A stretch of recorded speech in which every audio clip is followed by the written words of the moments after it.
should contact the superintendent at the school corporation central office. As is our custom, we begin our evening with a moment of prayer. Mr. Parks? Will you pray with me? Heavenly Father, just thank you as we come together as a board to make the decisions of this community school corporation. I just pray that you guide our decisions and that we may always keep you at the forefront in everything we do. Thank you for this community. Thank you for the kids that we have the honor to serve. May we just continue to guide them, grow them, so that then the next generation of this world can prosper. In your name we pray. Amen. Amen. Thank you. I will now call this meeting to order. Please stand with me for the Pledge of Allegiance.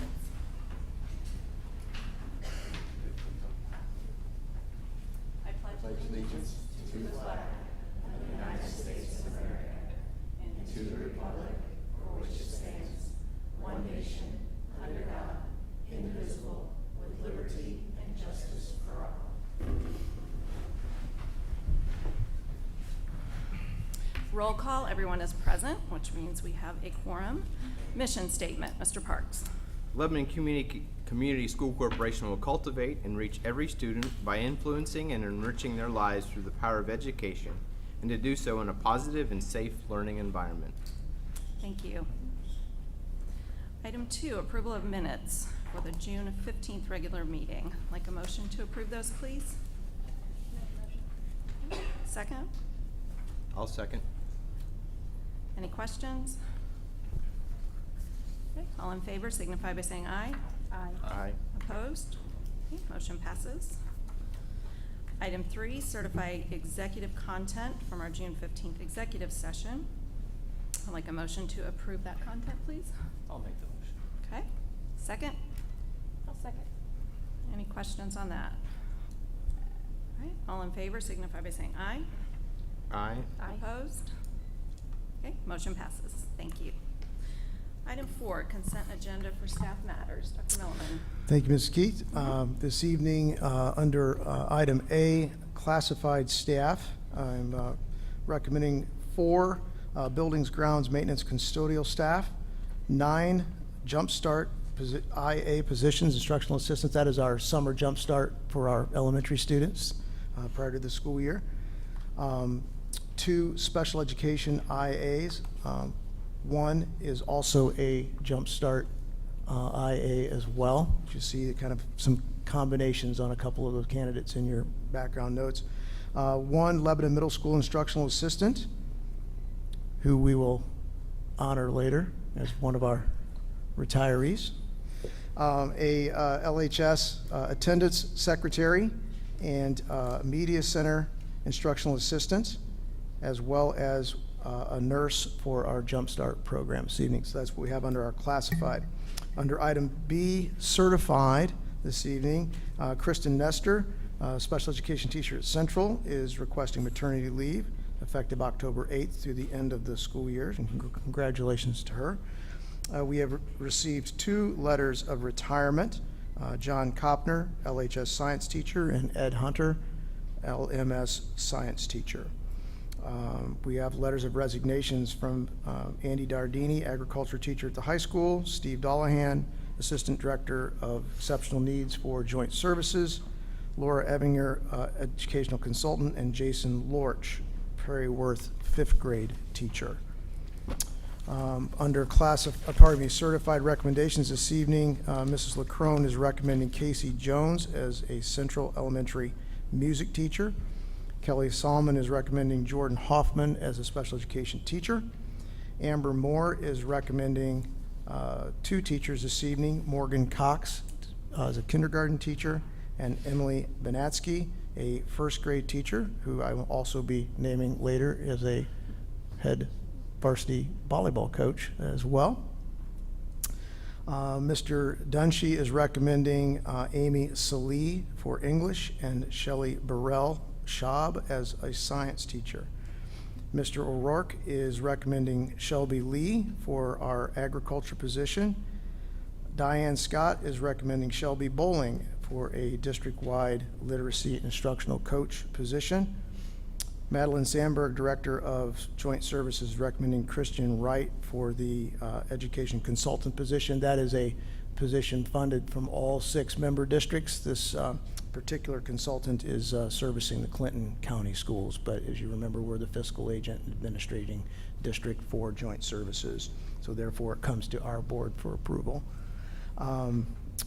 I am recommending this evening a continuation of a contracted services with Rebecca Durbin and her LLC to continue to provide speech-language pathologist services for the district.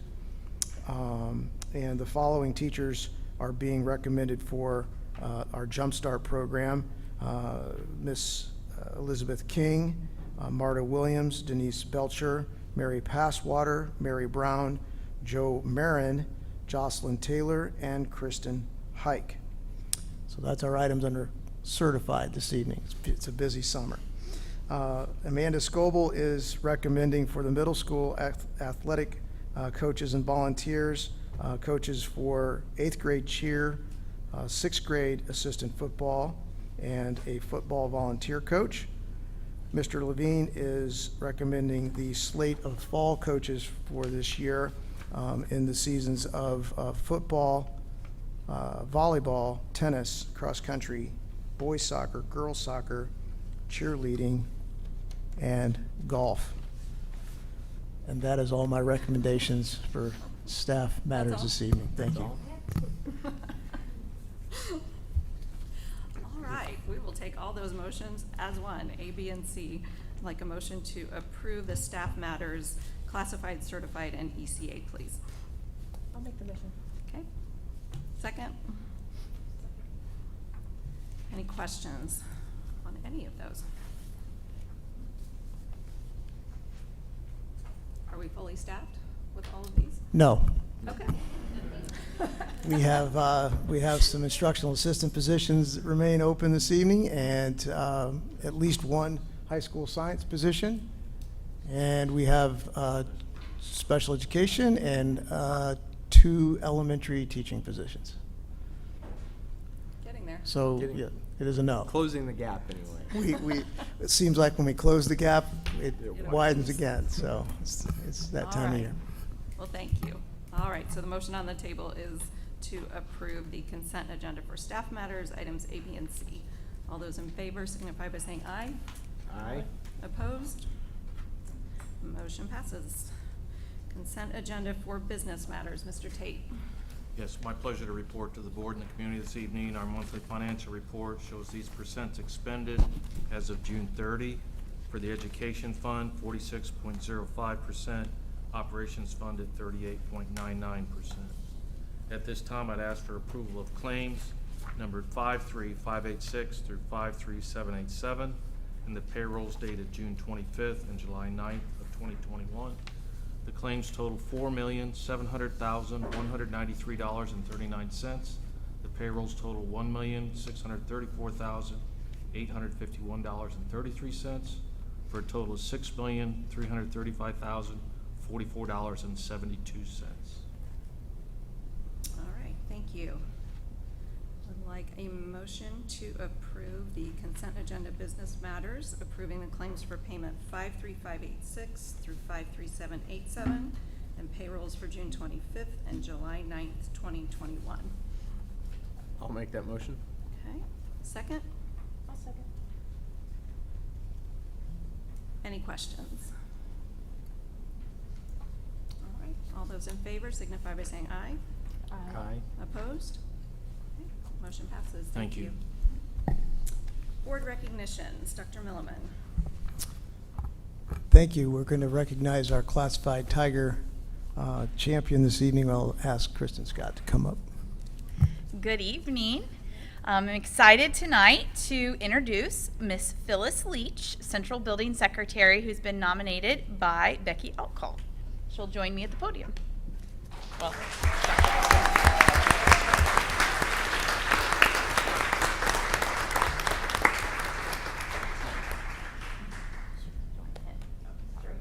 It's okay. Becky shared that Phyllis serves Central Elementary with pride and no doubt demonstrates all the characteristics of a Tiger Pride champion. After serving as a professional elementary educator in Indianapolis Public Schools for over 32 years, Phyllis brings a wealth of experience to her role as school secretary. Her ability to serve others with natural ease helps the front office daily operations run smoothly and efficiently. The central staff can always depend on Ms. Leach to be proactive in taking initiative to deal with unexpected issues and work collaboratively and respectively with students, parents, teachers, and staff. Managing all the little details every day of the week for the central team is a huge strength. Congratulations, Phyllis, and thank you for displaying Tiger Pride in all that you do.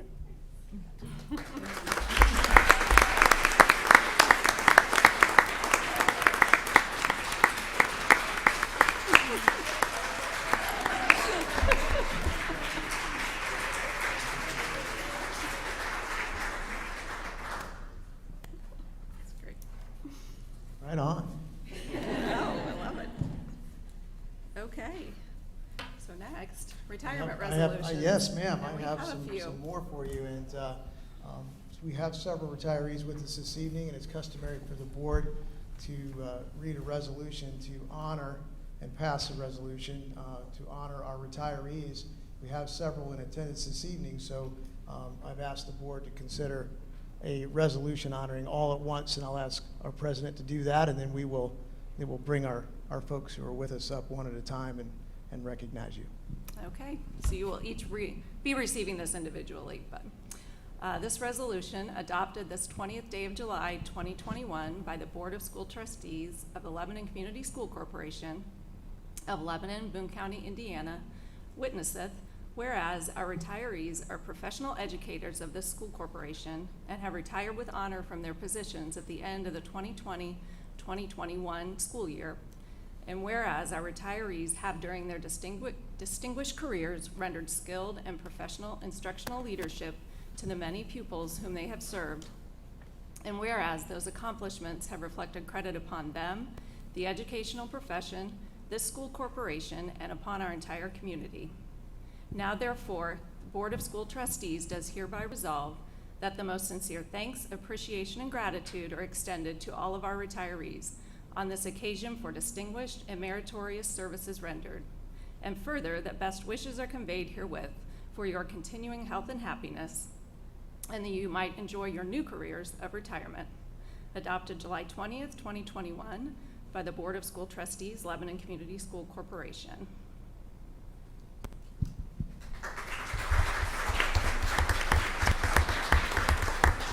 So of our retirees we're honoring this evening, if our math is correct, there's 133 years of service to our students and families combined among our retirees. I'll read each of them, and then we'll ask them to come up. Some retirees are not with us, could not be with us this evening. Angela Titus from the year 2020-21. We were glad to have her with us for this past school year, is retiring. Ed Hunter, as we mentioned earlier, and the board just approved his retirement, was with us from 2003 to 2021. And Mr. John Kopner, LHS science teacher, was with us from 2008 to 2021. So at this time, I'm going to invite our retirees up one at a time. And first, we will start with Miss Lisa Woolley, LMS math teacher.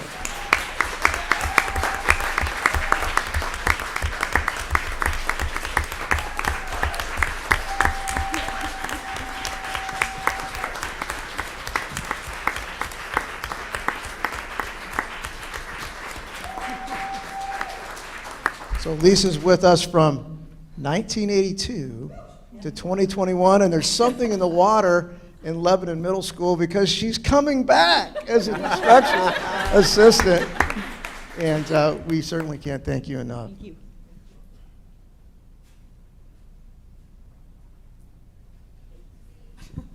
Speech. Thank you, Lisa. Next is Nancy Meeks, Harney Special Education.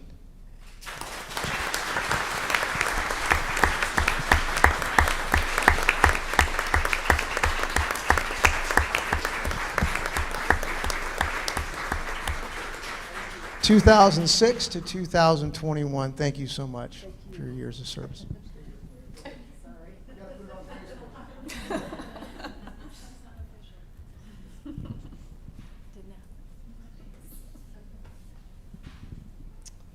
Next is Cheryl Hollingsworth, Lebanon Middle School Business.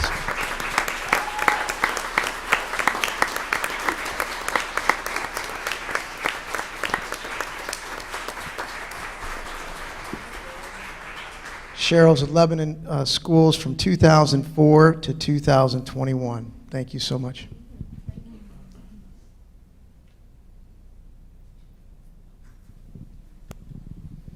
So far we've been giving a engraved clock as our appreciation. This next young lady already has a clock, so we had to get her a different gift. If you change your mind again, we're going to have to just keep coming up with new gifts. It's Sue Furman. If you come up again, please.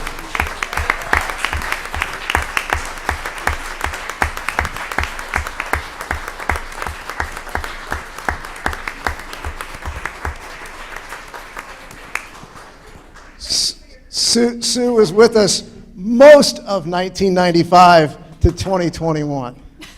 Thank you, sir.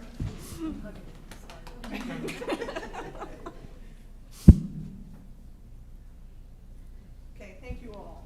Thank you. And last but not least, Becky Outcout, Principal, Central Elementary.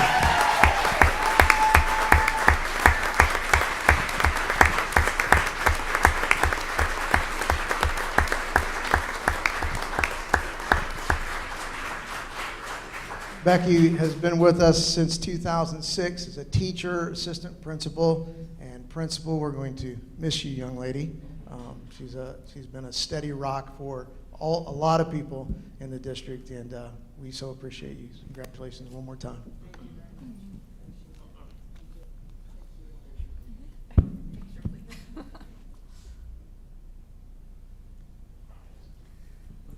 Thank you again to all of our retirees.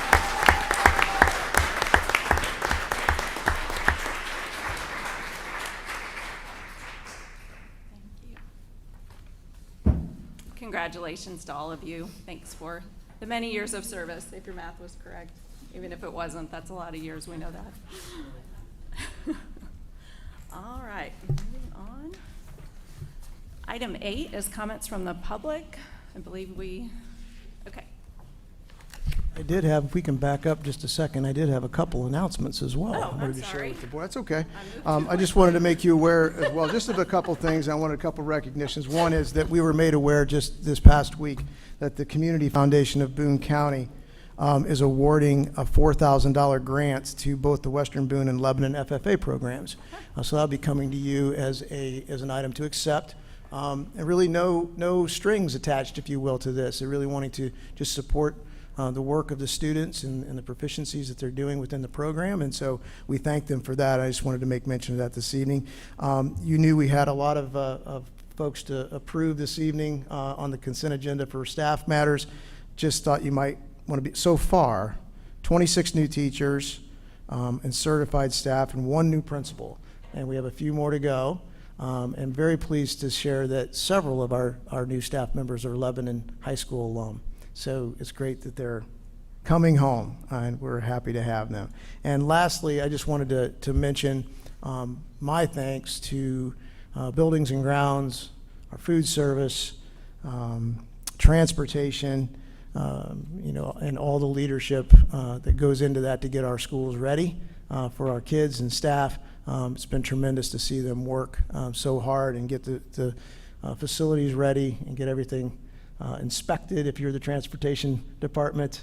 And I just wanted to give my sincere thanks to them and Mr. Tate for his leadership in overseeing those as well. So that's all I had for my announcements this evening. Thank you. Sorry to cut you off. That's important. You're fine. Okay, item 8, I will just review the policy regarding visitors. Visitors requesting permission to address the board on a specific agenda item should, prior to the meeting, sign in with the board's assistant, Mrs. Beltran, located in the front of the meeting room. According to Board Policy 0167.3, Each statement made by a participant shall be limited to 3 minutes duration. No participant may speak more than once on the same topic unless all others who wish to speak on that topic have been heard and the attendee's remarks do not exceed the 3-minute maximum per attendee per topic. We ask those addressing the board to speak from the podium and state their name and address. Board Policy 0167.3 dictates that personnel issues will not be addressed. Concerns about individual employees of the district should be brought to the superintendent or designee.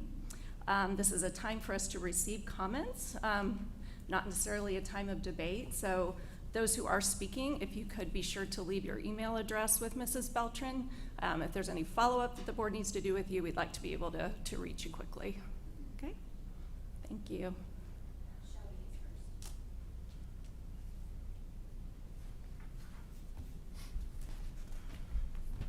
I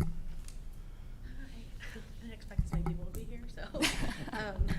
But I decided to speak purely because of some new stuff that's come out in the news over the last week. But I was present last month when I'm you sorry. guys. Could sorry. you just state your full name Oh, and your sorry. address? Shelby before you Haas, 3352 Firethorn Drive. Okay. It's Thank in you. Whitestown. But I was present last month when you guys discussed the potential reopening plans. I know it was kind of a draft, so it wasn't really set in stone, but I was really happy personally that the masks were going to be optional. And I have that opinion because I currently have 2 children that are in the district. One's going to be in 1st grade, one's in 3rd grade. But I always get emotional. Whew, okay. But my son is on an IEP, and he's receiving speech therapy. Sorry, I always do this. But I had concerns about his speech prior to last year, and I was always told that he'd grow out of it. And it didn't happen, obviously, yet. So, but I think last year set him back even more because he wasn't able to do all the stuff that he needed to do in kindergarten. But anyways, sorry. Whew. So I ask that you strongly consider our youngest students, particularly the pre-K, which I know isn't necessarily through the district, but they're in our buildings, to about 2nd grade at least. I was really disappointed that we didn't go with the state mandate of 8 and above last year, that we required all of them to have a mask. So that's one thing that kind of bothered me about last year. But I really ask that you consider them in your plans and what you guys are voting on tonight for masks during school day. Not only do we hinder their speech development, but also their emotional recognition, social interaction with their friends and teachers. I'm so sorry. I would love to see our classrooms back to normal and allow our teachers the freedom to teach without restrictions this year. So I would really hope that we would be able to put everything pre-COVID, at least in elementary schools, where it's the most important, at least to me. So yeah, sorry, I'll stop crying. Thank you. No. Thank you for coming. I know that can be difficult. I appreciate your comments. And we will be addressing the return plan later on in the agenda. Thank you.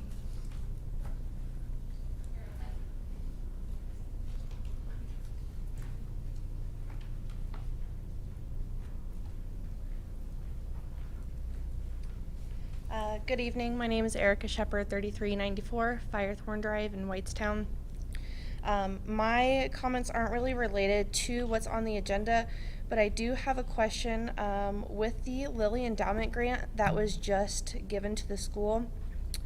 I was wondering if there's going to be any SEL programs implemented here, such as Leader in Me, Choose Love, Second Step, just to name a couple of them, and if so, when that was going to be happening. That is something we would have to check into and get back with you on that. Okay, so right now that's not happening, or? I'm saying I don't know that off the top of my head. We would need Okay. to check on that and get back with you to give you an accurate answer. I wouldn't want to Okay. give you the wrong information. All right, thank you. Okay, thank you.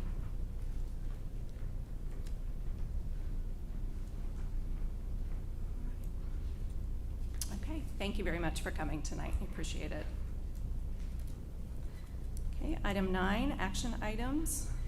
Request approval of resolution to issue tax anticipation warrant debt service fund 2022. Mr. Tate. If we can combine A and B together. Oh, okay. This is a new process for budget preparation. In the past, we've been able to list in debt service a line for interest on debt if we took out a loan, or if we have to do a tax anticipation warrant. Tax anticipation warrant, you may or not know, if the property taxes are late coming in and we have bills to pay, we can basically take out, that's a loan, a tax anticipation warrant. So, haven't had to do that in the past for many years. Doesn't mean it won't happen next year, but we have to prepare for it now as I prepare the 2022 budget. So I'm asking board permission, and I'll read the two resolutions together. Whereas House Bill 1001, Senate 55, require the governing body of each school corporation, in order to budget in the debt service fund the payment of interest for an anticipation warrant, the warrant must be authorized by the school board in a resolution adopted at a public meeting in the year immediately preceding the year in which the warrant will be issued. The anticipated interest would be $100,000 on the debt service fund. The second resolution is similar, whereas HEA 1001, SEA 55 require the governing body of each school corporation, in order to budget in the capital referendum debt service fund the payment of interest for an anticipation warrant. The warrant must be authorized by the school board in a resolution adopted at a public meeting in the year immediately preceding the year in which the warrant will be issued. The anticipated interest to be paid is $350,000. So I'm preparing ourselves in case the property taxes are late and we do need to borrow, then we'll be able to pay the interest out of the debt fund and the capital referendum fund. So that's the purpose of those two resolutions.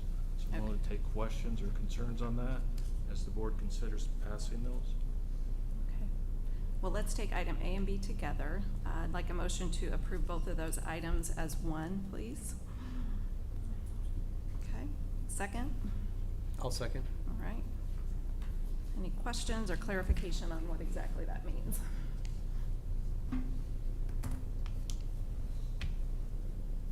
So you will see those when we go through the budget, and the debt service fund is a line of interest to be paid. If there is no loan, and we will levy for that, if there is no loan, we won't expend it. Okay. But we're preparing in case of If that we happening. need to. Okay. Okay. All right. I'll just comment, thank you for keeping us straight. It's great to have you. A lot of moving parts. Mhm. Yeah, and if we didn't have it, we could get in trouble, like you said. So who knows if tax payments will be on time. All right, so the motion on the table is approving action items A and B. All those in favor signify by saying aye. Aye. Opposed? Okay, motion passes. Thank you. Thank you. All right, C, request approval to use EventLink, Dwala, and Stripe. Mr. Tate and Mr. Levine. So we have been tasked with finding a service that would meet State Board of Accounts requirements and also service our patrons and be more efficient on the extracurricular side, especially athletics. And Mr. Levine has done this research. I have had Kent Franzen review all three of these documents, and he sees no issue with any of those that the board would like to move forward. So I asked Mr. Levine to go into a little bit of the details. Good evening. I'll be brief. Currently, the high school and the middle school uses a program called EventLink, a software program for athletic scheduling, scheduling officials, payment of officials, purchasing all sport passes, game tickets, payment for camps and clinics, links, and Lebanon Athletic website, and also has an app. I have a little PowerPoint presentation real quick. So, what'd I do, Chad? You have to wait till And you know that I'm not the one that uses the program. Checking our vision, right? I pushed the button. You told me to push. tonight. Just stand right next to me. It'll be real quick. The first slide, as you can see, the second slide. Go ahead, Chad. Just basically, and it's kind of tiny there, but it shows our the scheduling software that how we can schedule and get contracts with our teams, with our other schools and opponents. The next slide basically shows you how we plug in our officials. All the officials are in the system, and they call that the hamburger menu that's a little bit on the side. So as Mr. Tate said, we want to be able to pay our officials using the EventLink, what they call RefPay system. And you basically click on that hamburger pay and hit pay official, and it'll automatically pay the official after the event. How that works is we set up the account with Event Link, and we put money from athletics, we transfer money into the account, and the Event Link uses a third party called Dwella. That's what's written up there in the agenda, and that's the payment service used that Mr. Tate said he's reviewed, Ken Franson has reviewed to make sure it was secure and appropriate and nothing would happen to our funds or anything like that. The process has been state board approved. It will help us tremendously. We won't be voiding checks when there's last minute changes, and we do that a lot. If a referee shows up to an event and the game gets canceled or rained out, we can go back and change the payment and pay them for traveling instead of giving them the full amount, instead of them walking out with a check. So it just makes a lot of things easier working with Kelly Starkey and in the administrative office as far as getting the refs paid. There are several schools in our conference already using RefPay: Danville, Crawfordsville, Tri-West, North Montgomery, and Southmont. Western Moon and Frankfurt are doing the same thing I'm doing. They're looking for approval. In addition to our conference, there are also other schools using the RefPay system in Event Link with Dwella as the third party. Also, Event Link will 1099 the officials. We don't have to do that anymore. And as I said, state board approval. So that's one side of a third party working with Event Link that we're requesting to use this year and in the future. And we will also be able to incorporate it because the middle school uses the same Event Link software program with the middle school officials as well. The other side of it, go to the next one, is the online purchasing of all sport passes, game tickets, camps, and clinics. As you know from this past year, I worked with Wade Thatcher, and Wade has also helped on this process, and we want to thank him. And we use an in-house system to do our online ticketing. We need to go a different route because Wade's not going to be here forever, and I can't rely on one person, and this has to transition so other people can use it. So the benefits to using the Event Link for online all sports pass purchasing, which we didn't have last year because of COVID, we will this year. Game tickets, and also for individuals that sign up for our camps and our clinics, they can also pay online, are tremendous. The third-party system that Event Link uses for protection when they're paying out the money, so now this money that comes in is called Stripe. That's the system they use to secure anybody paying on credit cards, situations like that. So the out money, the going to the individual from us, is the Dwella program.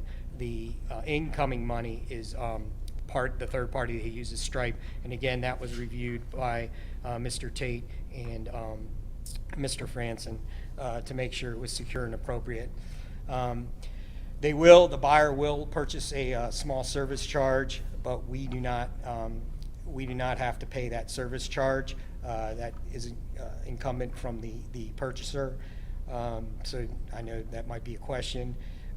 We will have spreadsheets that give us all the information that we're required by the State Board of Accounts to turn in, showing the number of tickets purchased, the starting ticket, the ending ticket, that type of information.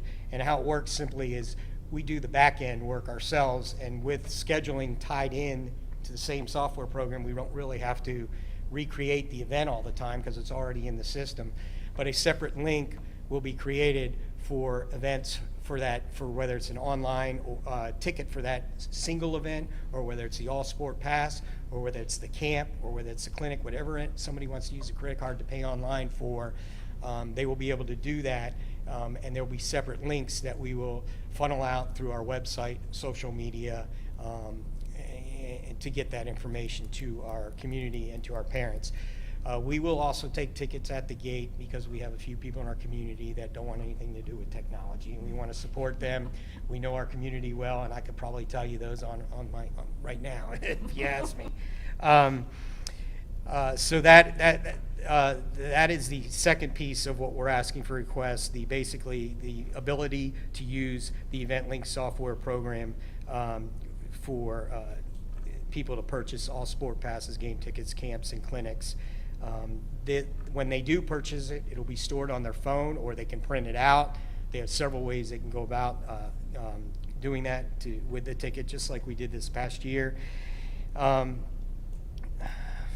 The other thing, again, there are several schools already using, almost all the schools in the conference are using EventLink for this process right now. The only schools is Southmont and Northmont are sticking with GoFan, their program that they used this past year, just to see how it works this year, and because that's the program they used last year during the COVID period. The final thing is if an event gets canceled, and this is a great thing for us, if an event gets canceled, then we immediately notify EventLink, and they will refund the money purchased. If any ticket was purchased online, Camp Clinic, we will not have to be in the middle of that situation. They will take care of that immediately. It is linked to our athletic website. I just wanted to show you that quickly. On the home page, if you click on the tab More, you can see under, go ahead, next one, under Calendar, there are 3 options there. If you pick the month, go ahead. If you pick the month, you'll get a calendar which lists, and some of you may be familiar with this, it lists all our events, color-coded, when they're happening. You can switch the months. You can go to the next month. It's real time. As I work on it in the office and sign a contract or create a contract and put it in there, it goes on the calendar, which also is real time with our website. So that's the most accurate, up-to-date information. Or you can actually just look up a team. Go ahead, next one. If you click on the team, LHS team, and LMS has a tab too. You see LHS team schedules. Click next one. Go back. You can choose the team, choose the year, and it'll give you the schedule. It also, on the website, under the regular team, and you click on schedule under the regular team, it will show you the schedule as well. It's all reading the EventLink software program. The Varsity News Network, our website curator is attached with EventLink, so it makes life a lot easier because you don't have to duplicate the work. And then they have an app where parents can register for the app free. You will not be able to purchase camps, clinics, or all sport passes on the app, but it will give you the schedules and everything. You can get your online ticket for that game on the app, though. So again, really our main focus and the reason for being here, as Mr. Tate said, is to be able to pay the referees this system, and to be able to use it as an online purchasing for tickets and for events that we host in the athletics here at the high school and the middle school. And the work behind the scenes to set it up is very minimal. So I'm open to any questions. Thank you. I have a question. Is it a yearly subscription, or do we buy a license? How does that work? The athletics pays for the system yearly, and the ref pay and the online ticket purchasing, there's no additional cost. That has been in the system as part of our package deal. We just have not been using it. So They have a facilities piece attached to their schedule that costs extra, where we're using School Dude, which you're familiar with. If we wanted to use EventLink for our facility software program, that would be additional cost, but we do not have, we pay a yearly subscription, just renew every year. You mentioned there was a service charge for the Stripe for individuals. Do you know what that is? It's a little bit less than $1 per $6 ticket. I think it's 80 cents, or 80 cents, which is less than GoFan, because GoFan's $1. I do know that. So, is there a reason the camps passes are not available on the app? Is that a school board of accounts thing? That's their or software that's just issue. their They're working software? on it. Okay. Yeah, not a school thing, just a software thing.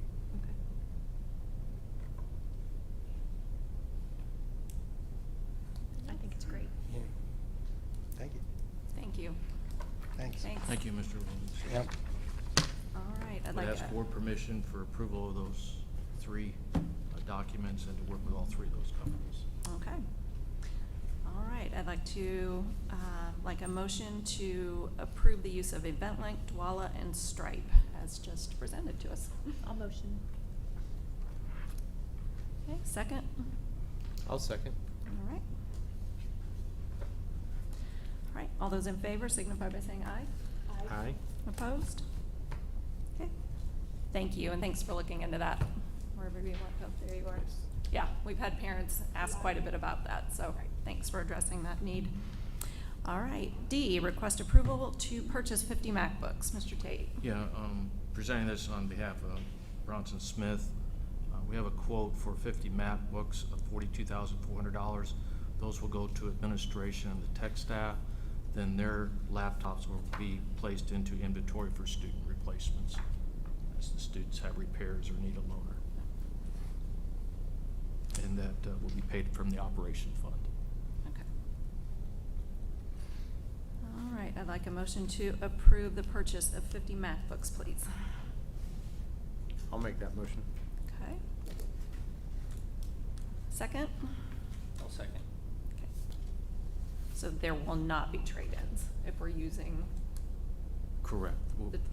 We're purchasing 50 new ones. Administrators will get them, and the tech staff will get them. And the ones that the administrators and tech staff have, we're going to take and put into inventory for the students as they need them. okay, great. Charles, how often do we replace computers? Is it just as needed, or are we on a rotation For the students, for the staff, staff? yeah, staff, in a short, they are on a rotation. 4 years is what we try and get minimum. Sometimes we stretch it to 5 years. Okay. Some of that depends on what the trade-in value is at the time. Sometimes it's worth trading them in after 3, so we can use that money for the next lease. So it's 4 is kind of the rule. It can be 3, it can be 5. And is that the same for students, or is it less? Mine is, I try and get minimum 4, sometimes 5. But that depends on the inventory that we have and how they have lasted and what the new technology is. And so we're always prepared to jump sooner, but we try and do 4. Okay, thank you. Anyone else? Okay, all those in favor of purchasing the 50 MacBooks signify by saying aye. Aye. Opposed? Okay, motion passes. Request approval for use of corporation credit card, Mr. Tate. Yes, with our new principal, Mackenzie Leckhorn, I'm asking for board approval for a $4,000 credit limit. Okay. All the administrators, all the principals have a credit card corporation that you approved in January with reorg, and it's primarily used for professional development and travel, so they don't have to charge on their card and be reimbursed. So we use this. They also tie it to their school's Amazon accounts. Okay. Asking for permission for the 4,000 credit for Mackenzie Leckhorn. Okay. All right, I'd like a motion to approve the corporate credit card for our new principal, please. Okay. Second? Second. Any questions? All right, all those in favor, say aye. Aye. Opposed? Okay, motion passes. Thank you very much. You're welcome. Request approval of joint services agreement. Dr. Milliman. Thank you. Again, as you're aware, Board, we are a member of the Boone, Clinton, Northwest Hendricks Joint Services for special education services for our students. The governing board made up of the 6 superintendents. We spent significant time on this document last year, so it went through some pretty major revisions at that time. We do employ the services through Church, Hiddle, and Antrim legal firm to assist us through joint services with review of things such as this contract or this agreement. Again, reminder that Lebanon Schools through this contract and agreement is the fiscal agent and administrating school district. So like the consultant that you approved earlier this evening, you would be the governing body that makes those approvals, although they may not all work in Lebanon schools as part of the agreement. But I'd be happy to answer any questions you may have. Mr. Tate is with us at many of those governing board meetings as well. We'll jointly try to answer any questions you might have. Okay. All right, I'd like a motion to approve the joint services agreement, please. I'll motion. Okay, second? Okay. Any questions on that contract?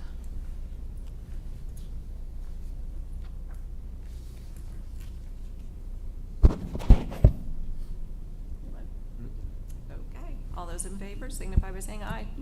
Aye. Opposed? Motion passes. All right, approval of Witham OTPT contracts, please. Yes, also through Special Services, we're requesting your approval this evening of agreements with Witham for occupational therapy and physical therapy. We did meet with them again just recently. I had an opportunity, really for the first time. If you recall, I really didn't finish my first year as superintendent until we had to do a lot of creative things with COVID-19, and I didn't get a chance to meet everybody that works with the district, so I did spend some great time with the folks at Witham a couple weeks ago. They provided service for many years for our students, have done an outstanding job, so this is really a continuation of what our agreement has been in the past. I would request, Board, that you either in your motions either accept them separately or in the motion state that there are two separate agreements that you're considering this evening, because they are two separate agreements. Thank you. Okay, well, we'll just do that separately to make it clear then. Okay. Perfectly fine. So let's take the occupational therapy contract first. I'd like a motion to approve the OT contract, please. Okay. Second on that? I'll second. Any questions on the occupational therapy contract? All right, all those in favor signify by saying aye. Aye. Opposed? Okay, that contract passes. All right, and now the physical therapy contract with them. I'd like a motion to approve that, please. Okay. Second? I'll second. Any questions on the physical therapy contract? I guess this is a question for both, but is there a limit on these contracts or just as many students? The turnover that might It's not- hourly. It's hourly, and it's dependent on the IEPs that are written, so we don't state a specific number of hours, because there may be more students that need services or less students that need services, so whatever the IEP calls for, then they fill that gap for us.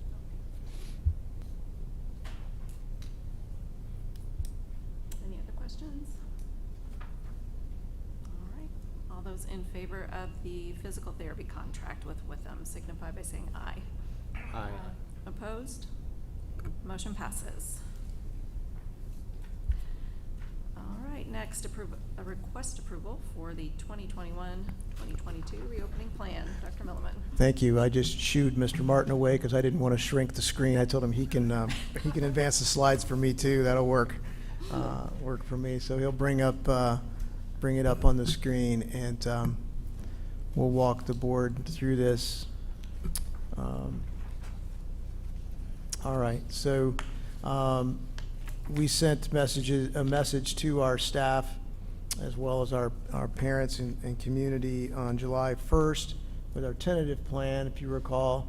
Wanted to give folks a little bit of heads up on where we were at the moment. I think everybody knows that it's a fluid situation, but our tentative thinking, really the only alteration to this from the July 1st conversation is around transportation. And also we have some additions about athletics. We do have some answers about that this evening as well. So the next slide is really just talking about what we're planning on, the phase that we're planning on opening in, which of course is in person each day. We hope we don't slide back on that scale moving forward. District precautions should be the next slide, I think. Yes, this is just a summary of things that we had in place and will continue to have in place, whether it be the water bottle filling stations, continuing to train our incoming custodial staff, encouraging good hygiene, et cetera. The daily screener piece, again, that is really the signage outside the doors that you see. That's what it's boiled down to at this point as far as a screener goes. So nothing too out of the ordinary with that bullet point. Next slide will be we'll discuss our masks and face coverings. Our students, staff, and parents under this plan will make their own informed choice regarding the use of masks or face coverings in our school facilities and at school activities. I did add the bullet point below that, just from what had emerged in the last 48 hours or so from the CDC and the State Health Department recommending masks in school. One of the things that also has remained constant when you dig into the documents like Mr. Martin and I do, is that there always is that caveat that the local health department, based on your community spread, what your situation is in your community or county, is where you get your guidance, right? And so all of this evening has been discussed and endorsed by our local health department. So, but that I want to make sure that that bullet point was there, just to acknowledge that, yes, we understand what some of the new information is that has come out in the last several hours, really. But I think it goes back to the first statement, knowing that, make your own informed choice as to the use of face coverings and masks. They won't be prohibited, of course, and if folks want to use them.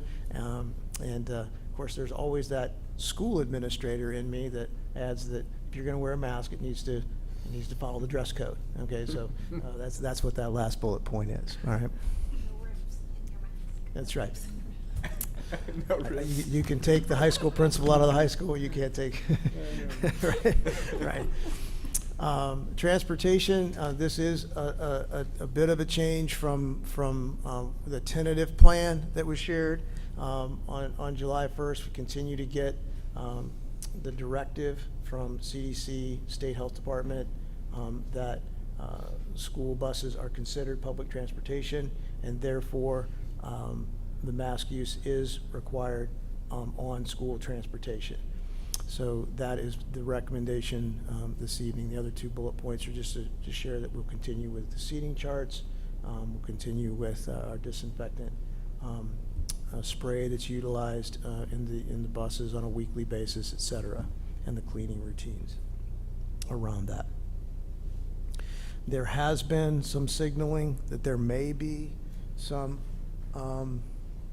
guidance around the middle of September, early to middle September, regarding this issue from the CDC and school buses, but they've not signaled that it will happen. So, of course, we will monitor that on a week-to-week basis. Parent volunteers and visitors, we're going to start the school the way we ended, without parent volunteers and visitors at this time. It's one of those items that let's get started, let's get things rolling, and then we'll review that often.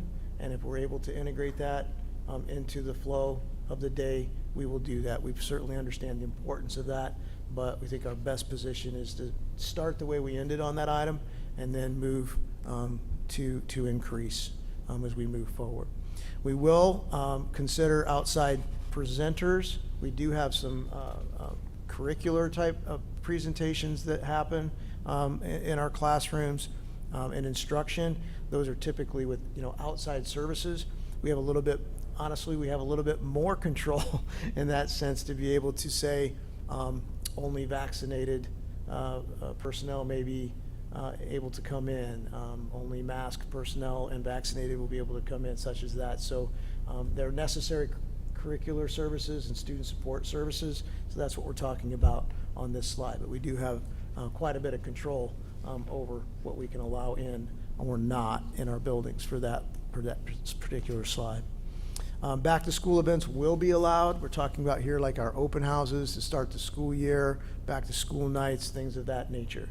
Those will be back on. I know our administrators and staff are pleased about that. I'm sure our families will be as well. We'll obviously encourage social distancing at those events, protocols that are being recommended to be followed. We might have to change a few things up, like the number of people allowed in one classroom at a time and some of the timing of things like that, but our administration and teachers are very creative and we'll make that work for folks.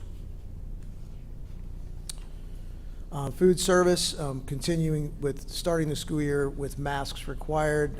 Working with Jennifer, she's with us this evening out here. She could answer questions if you have food service, but that's kind of the default position with our we have the blended contracted services for our management through Jennifer, but the staff itself, food service workers, are Lebanon employees. So when you have potentially conflicting policies, they're the best default position. When you're talking food services, we're going to start the year with masks for our food service workers and make that a requirement for them. Again, for our students, staff, parents, it's an informed choice on their part. Recess will begin to look a little bit more normal. We're going to go back to the pre-COVID schedules, continue to clean the playground equipment on a rotating basis, but we are not going to allow things like students in close quarters for long periods of time, games that would require that. We'll monitor that to start the school year, and we're certainly hoping for the best through all of this. Athletics, this is new from the time I presented at the last board meeting. We will be opening our athletic events at full spectator capacity. At our athletic events, we will continue to encourage social distancing, especially at our indoor events. Our varsity gym, we're blessed that we have a nice large varsity gym for our volleyball matches. We hope our team's pretty good, but if they pack that gym, they're really good, right? So we should be able to socially distance nicely at those events and be able to handle any crowd that might be there for those events. And of course, the football and cross country are outdoor events where we have much less concern. Communication of the positive cases. We are continuing to be required to report the cases to the State Department of Health. They have a very robust website that tracks cases, positive cases by actual school building throughout the state of Indiana. So we are required to continue to report to the State Health Department. We will not be continuing the practices of every positive case that might come across our desks or our clinic or our office during the day. We're going to be discontinuing that practice because you get a daily update from the Department of Health. When you go to their website, it shows day by day the number of cases per building. So that wasn't in place when we put that practice in place locally. So we're really kind of doing double duty there in maintaining that kind of communication, because it's available at any time anybody in the world really would like to see that information. We'll continue to collaborate with our local health department, of course, and hope that we do not need to tighten things up, and that things will continue to stay where they are or better. And the last slide is just our website that where folks can continue to get information if and when it changes. So that is my recommendation to the board this evening, and I'd be happy to answer any questions you may have. Thank you. I don't have a question, but I am really pleased to see that we're still looking at data, especially with the new variant that's going around that is causing a lot of illness among mostly unvaccinated people. But Right. I'm glad we're still relying on data and not just making these decisions based on what we want to do. So I think that's important, especially the county-wide data. Yeah, thank you. And one data point that is really important in this recommendation this evening as well is the survey of our staff. You recall we had at the end of the year in May, and the percentage of staff that are vaccinated as well. So that plays into that. It plays into the health department, our conversations with the health department.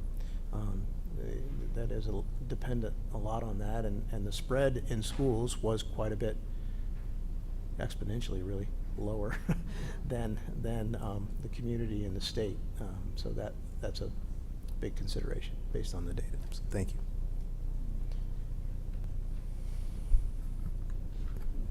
I do have one clarification. I think you and I may have discussed it previously, but athletics, traveling in school buses will still be required to wear masks as well, just Correct. clarification. making Correct. sure, 'cause that's still Anyone considered. on school transportation. Yeah.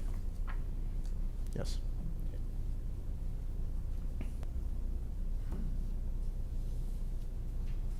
We work with families and students if someone forgets it, there's an issue with the student, we're not leaving a student on the curb, or we're not leaving a student standing by their mailbox. We work with the families. Our administration did an outstanding job with that last year. They have great communication with their families at the buildings, and they'll take care of that at their building. We want to support our students and families and understand that we need to work with them.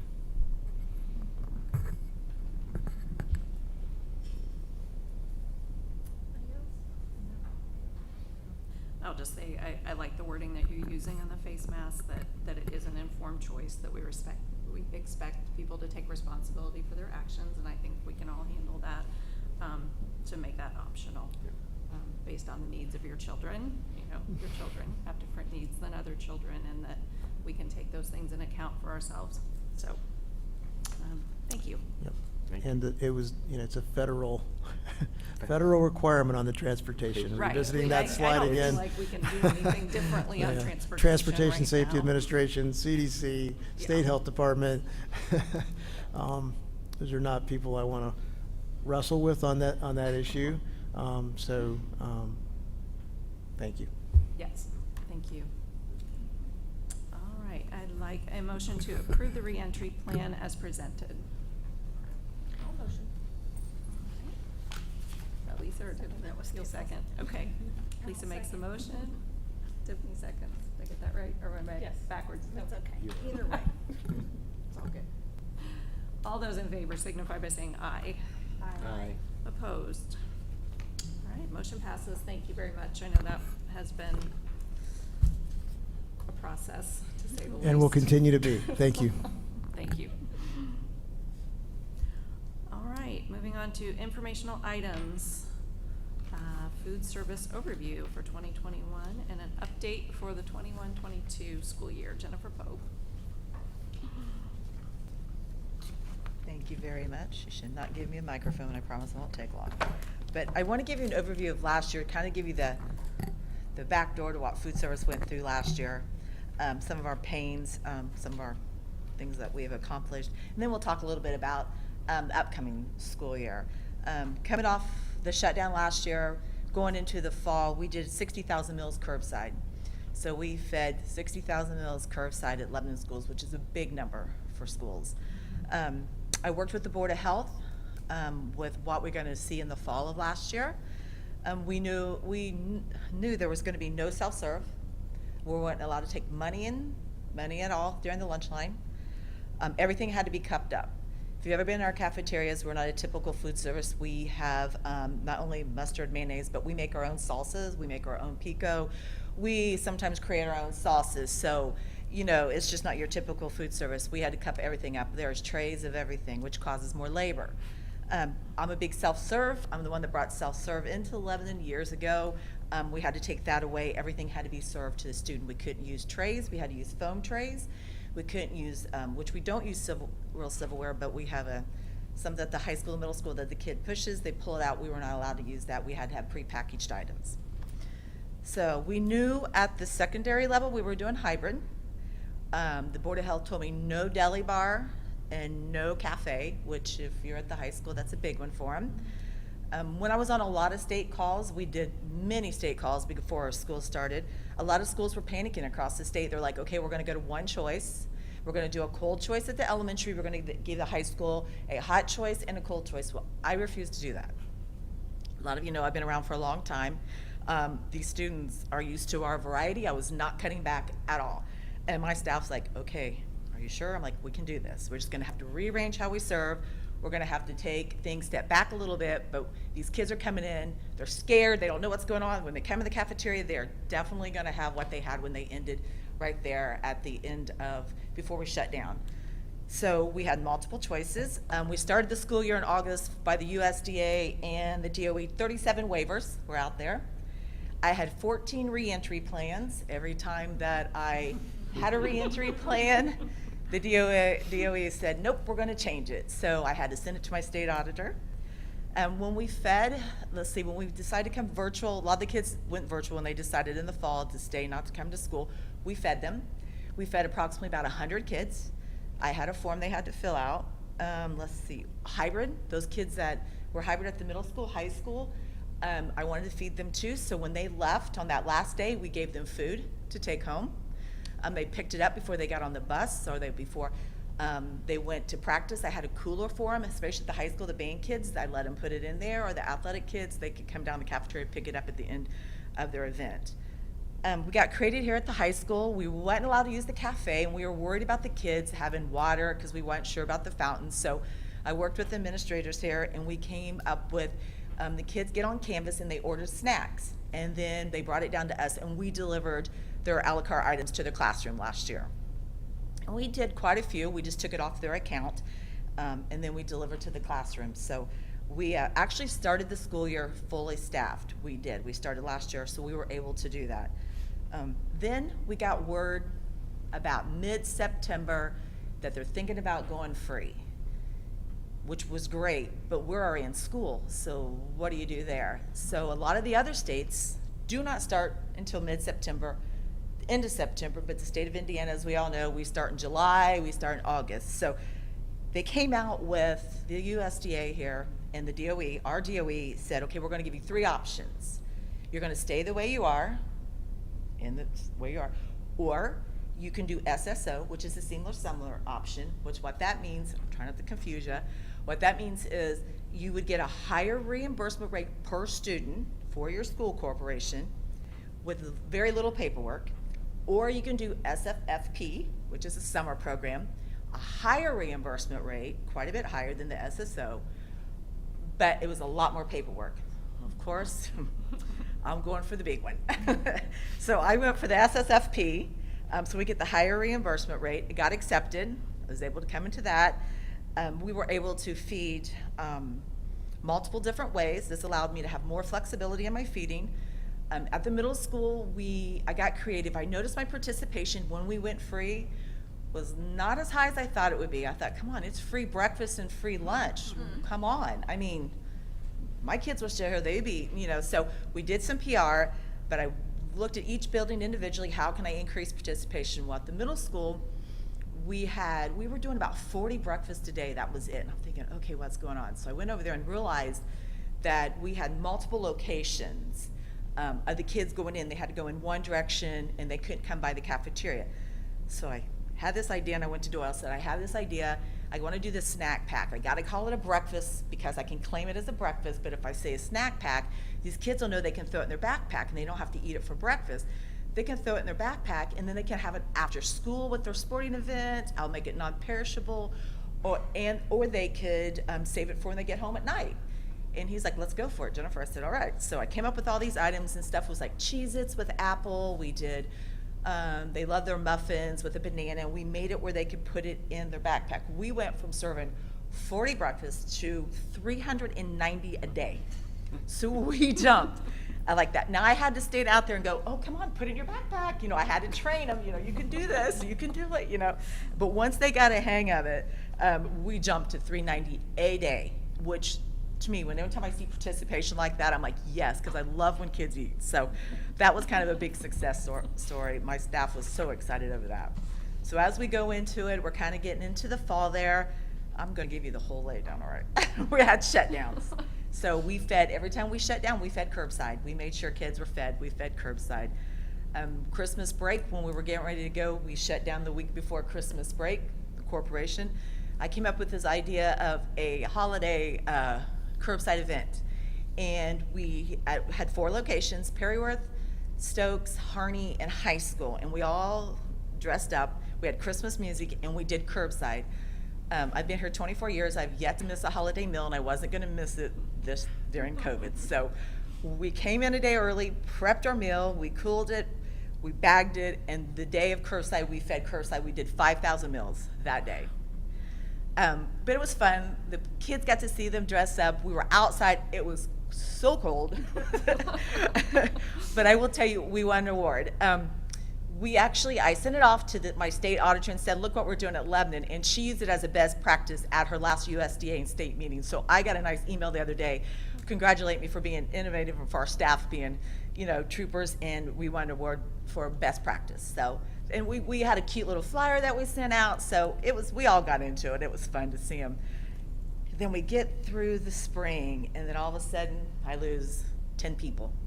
I have no staff. Out at Perryworth, I had no employees out at Perryworth, so I worked out at Perryworth. We moved people around. I got them staffed. We got everything going. We had to make some changes at the high school, middle school. Didn't make choices, but we had to cut down some storylines, still got them through. Then as schools start to reopen, you know what happens. School across the country reopens. I start losing product. I'm being told I can't get pizza because, you know why? Tony's had to shut their plant down because when they shut down during COVID, when they opened back up, they couldn't get employees. So they couldn't get me pizza. I had, Sporks. I couldn't get Sporks anymore. Tyson had a plant. I couldn't get the spicy chicken because it was out of a plant that shut down because they couldn't get employees. So I'm like, napkins. I actually called GFS and said, okay, look, I don't have a napkin in any of my schools. I will take every case. My 2 kids brought their car. We went and got 25 cases of napkins, put it in all 3 of our cars, brought it back. We didn't have any napkins.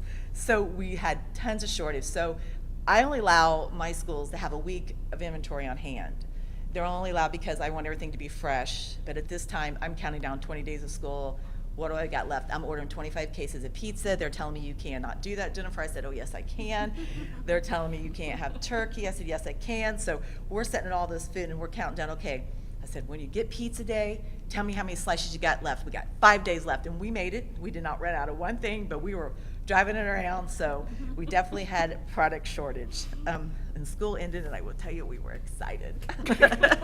I hate to say that, but we were like, we did it. We had a big celebration. Aramark, the day that we cleaned, we brought steaks, and we had a big cookout for all the staff because they did an excellent job. I mean, we were like moving. I mean, I had people going here. I was here. It was definitely a team effort with my staff. Catering started to pick up a little bit. I don't know if you're aware, but we do a lot of catering in the school district. We are probably one of the top in the state when it comes to schools that do catering. I think I talked to the food service director at Carmel, and I'll do her every year. So we do a lot of catering here. So we started picking up in the end of May, starting in June. Summer feeding, we did do some summer feeding. I had another waiver where I was a help out base at their new building, so I helped them out. So we're feeding those kids. We did do curbside in June, but in July I did not do curbside. I gave my staff a break. June wasn't very big curbside feeding. So that's kind of last year in a nutshell. But this year, the good news is this year is everybody's free again, and they did it before school started, which is good. I only have 87 waivers this year. Some are extended, some I have to apply, even though we're in the middle of COVID and it's craziness. The USDA still thinks that we need to cut our sodium and we need to cut all this kind of stuff. So I'm going to put a waiver out there so I can get, I don't have to do all that because we can't get product now. What do you think we're going to do when you cut more stuff out? We're not going to get that product either. I'm meeting with Dr. Millman and Charles tomorrow to go over how we're going to handle our reentry plan. I'm going to wait to the very last minute to do this reentry plan. When it comes to serving what we can and can't do, talked with the Board of Health. It's up to us what we decide to do there. We do get to continue my breakfast at the middle school the way I've been doing it. I did get approval on that waiver, so we'll definitely go with that. I've hired 5 new staff. They've all turned back in their applications. I only need 6 more, which is not bad. We'll be fine. Every year I start a school, I've been here for 24 years. I start like it's a brand new year. I always want to try a new concept. I've always wanted to bring something. I always want us to be the biggest and the best at whatever we do. This year, no way. I have no product. I have nothing. But one thing I want to do, and I'm going to look at the fall, is I'm putting in virtual menus or digital menus at the high school, middle school. I won't be able to get that completed in probably until October. The pieces that I need for that, everything that I need for that, I can't get right now. I'm looking at an online order system for the high school for the deli. My concern is staffing it. We're definitely looking into that. I do have some new product that I was told I can get for the elementary and the high school.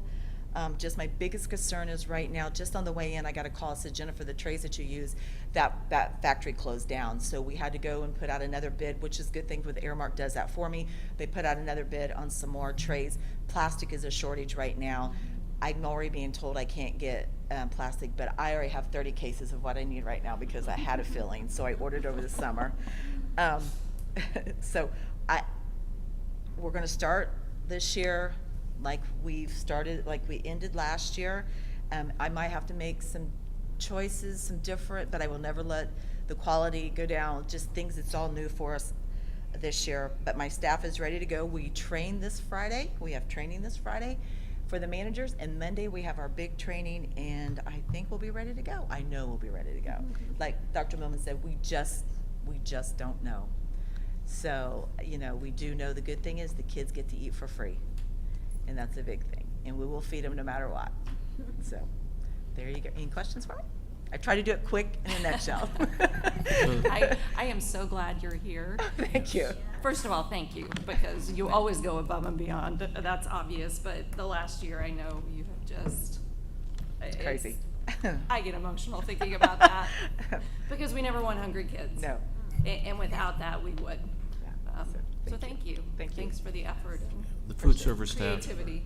the whole staff did an amazing job. Oh, yeah. Jennifer's leadership brought them to where they are and takes care of our kids. And her experience with the government processes and understanding all that is so valuable, and the support of Aramark for her and all that is so valuable. That's all in the background, but that makes our program one of the best. So thank you, Jennifer. Thank you. Appreciate it. Thank you.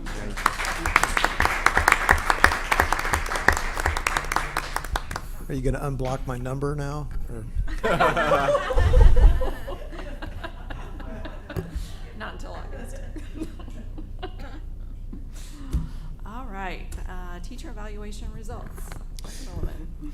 Thank you, Ms. Keith. This is a Indiana code requirement that prior to August 1st of each year, superintendent is to share the teacher evaluation results from the previous year with the school board at a public meeting. So this is satisfying that requirement. As you'll see in your background notes, we had for the year 2020-21, 117 highly effective in the highly effective category, 117 in the effective category, and 1 improvement necessary. So that's 49.8% highly effective, 49.8% effective, and 0.4 in the improvement necessary category. I'll be happy to answer any questions you might have.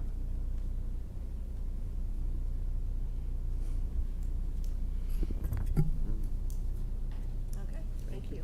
Thank No you. questions. All right, first reading of policy. Yes, this policy is 7455, accounting system for capital assets, continuing to keep our policies updated. This relates to inventory of our capital assets to make sure we're compliant with the State Board of Accounts. So Mr. Tate has reviewed this policy and has brought it forward for your consideration. Happy to answer any questions you might have about it. Any questions on that? No?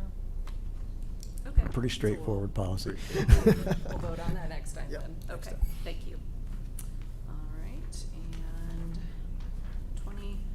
2022-2023 district calendar. Mr. Martin.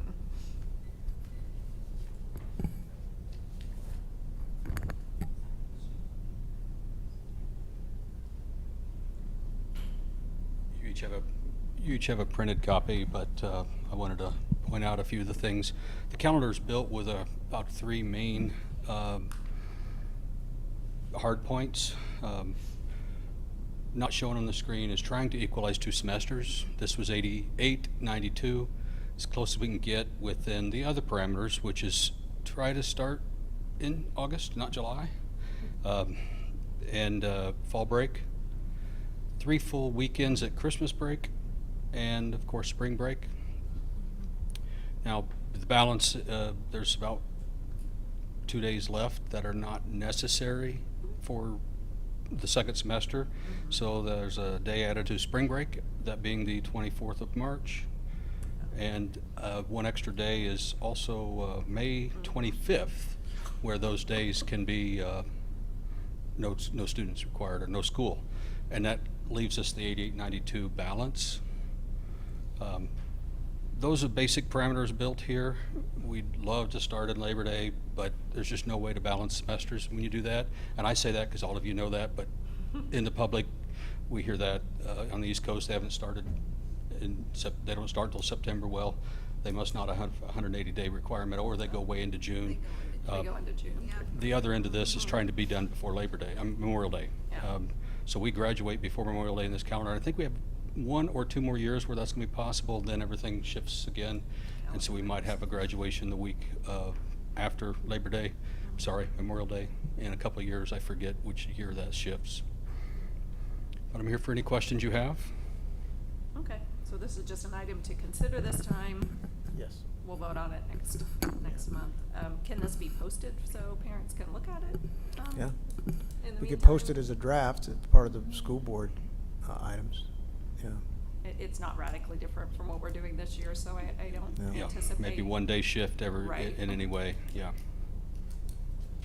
They will enjoy the day before spring break. I do like that. I was just saying to Mrs. Keith, behind the plexiglass here, I hope folks don't get used to that. I mean, it's one of those where the calendar not just happen shifts every and year. it works, this time around. We also like to not start school on a Monday or Friday with kids. We need 2 days, so that's kind of a soft piece there so that we don't get somebody skip the Friday or whatever of that week. So those are done in both beginning and end here as well. There's lots of little variables that we try to put in. Right. This one happens to be an easy one. It won't be for long. Thank you. Thank you, sir.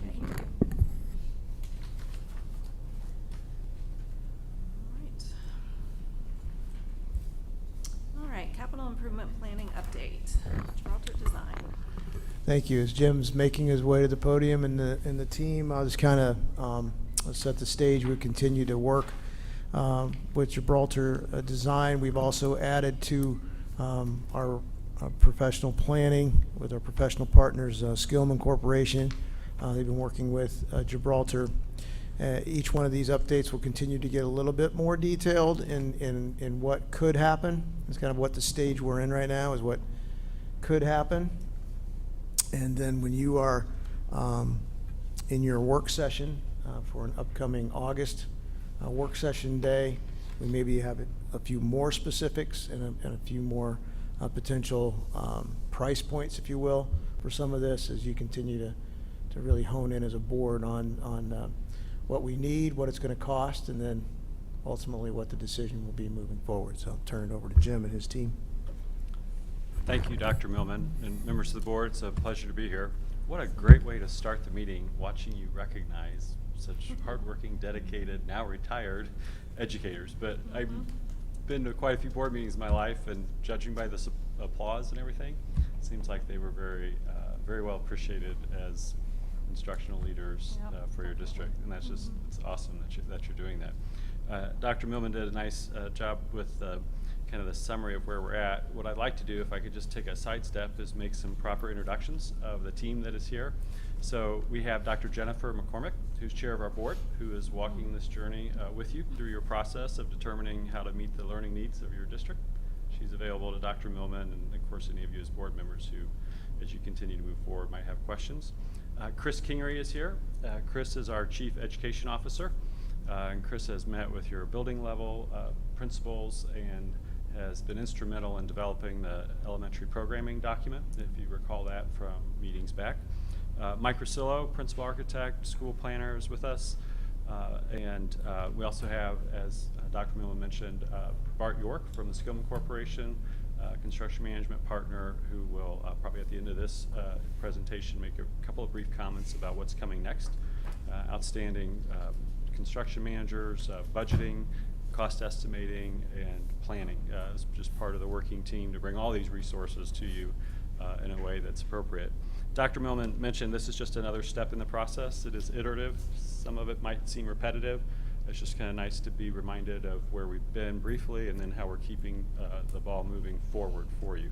You can certainly interrupt me, even though it's a presentation. It's meant to be your time, and And we're here this evening, and as Dr. Millman said, we'll be back in front of you in some of your work sessions to go through that. So if I go too fast or you want me to repeat something, certainly happy to do so. And Dr. Millman and Mr. Tate, who've been very instrumental in providing input, can certainly interrupt me as well and provide some comments.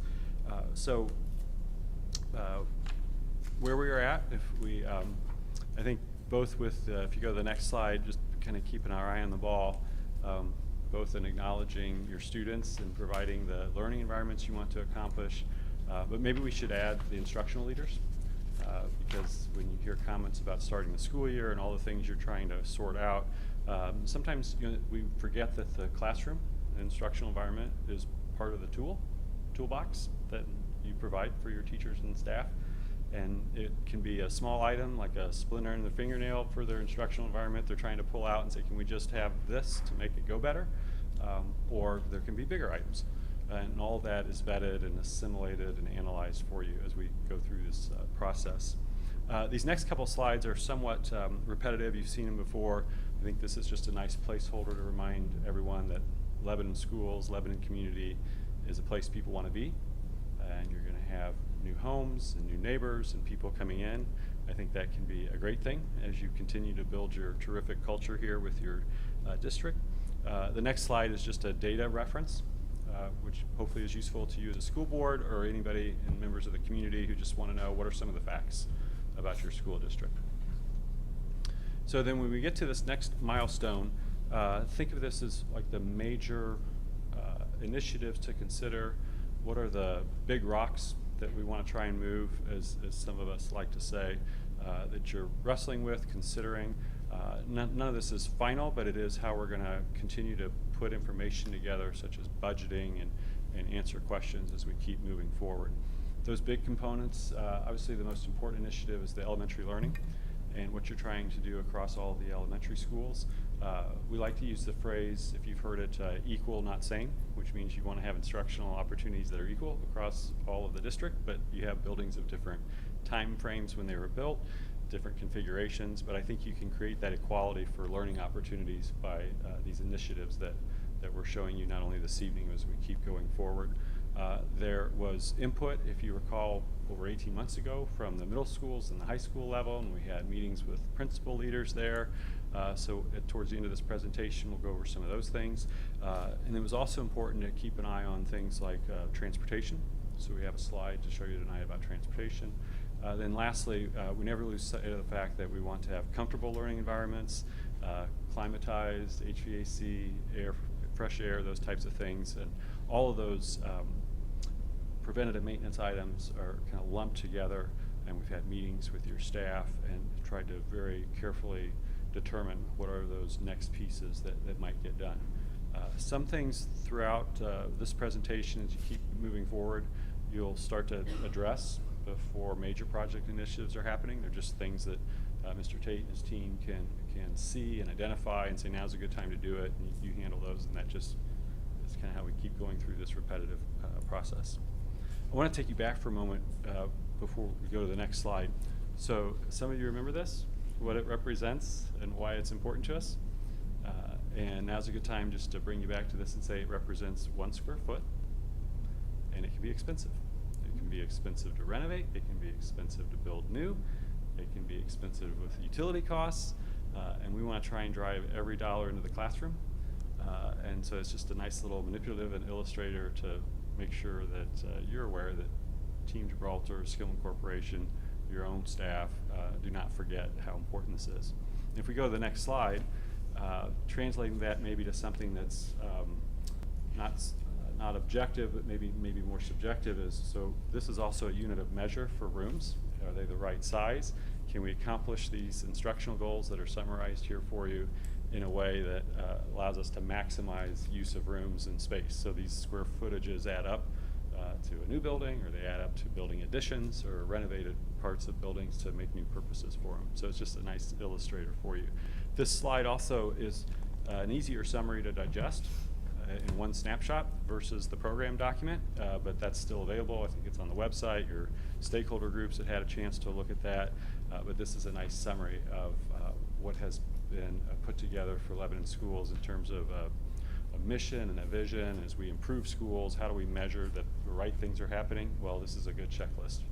These are some of the things that you want to have happen in your elementary schools. Helpful, I hope.